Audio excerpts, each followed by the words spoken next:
Fidana Shala, veprimtar dhe antar I familjes së Shala në Jeshkov, kërkon që ishtrat e 9 luftëtarëve të rënë në Jeshkov të gjenden e të ju kthehen familjarëve tash pas 27 vitesh. Ai thotë më 11 mars bëhen 27 vite pritje se një ditë do të kthehen atë dhe ishtrat e 9 nga 18 luftëtarët e rënë në betejën e Jeshkovës, si dhe 3 të tjerëve në fshatrat të Malësie, Vrinit dhe Hoxhi qytetit. Nga ajo ditë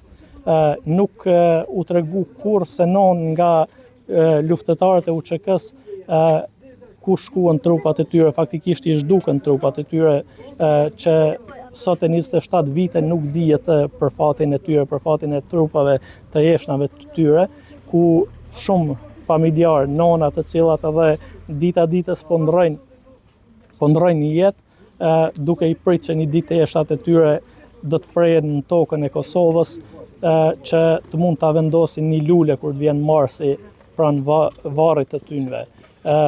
Deri më sot nuk ka asnjë lajm as nga organet shtetërore, pasi që të gjitha faktet që I kam deponuar edhe nga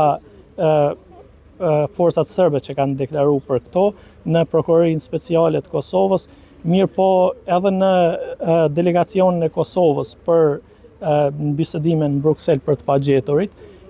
nuk ka asnjë lajm përkundrazi që faktet I kanë të gjitha, nga se vetë komandanti I brigadës 549 dhe ndihmësi I tij, general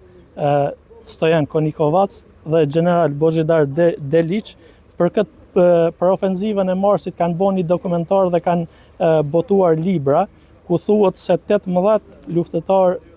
faktikisht sipas tyre 18 terroristë të UÇK-s u vranë në fshatin Jeshkov. Mirë po nuk thuhet në ato libra se ku I quhen ato kufoma. Faktikisht dihen kryesit e veprës, dihen ata që e organizuan atë vepër kriminale, se lufta mund ta vrasësh ushtar me ushtar, po nuk mund t'ia zhdukësh trupin sepse është terrorizëm. Ajo. Kështu që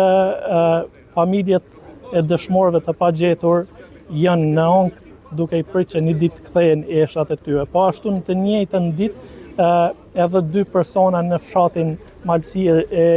Vrinit zhdukën pa gjurmë dhe një në fshatin Hoxhi qytetit. Ai kërkon që ata trupa të gjenden dhe të ju kthehen familjarëve që edhe ata të kenë një vend ku mund të prehen e të vendosen lule. Tashmë edhe shumë nëna po vdesin me atë merak sa as varret e bijeve të tyre nuk patën, po hoi ai.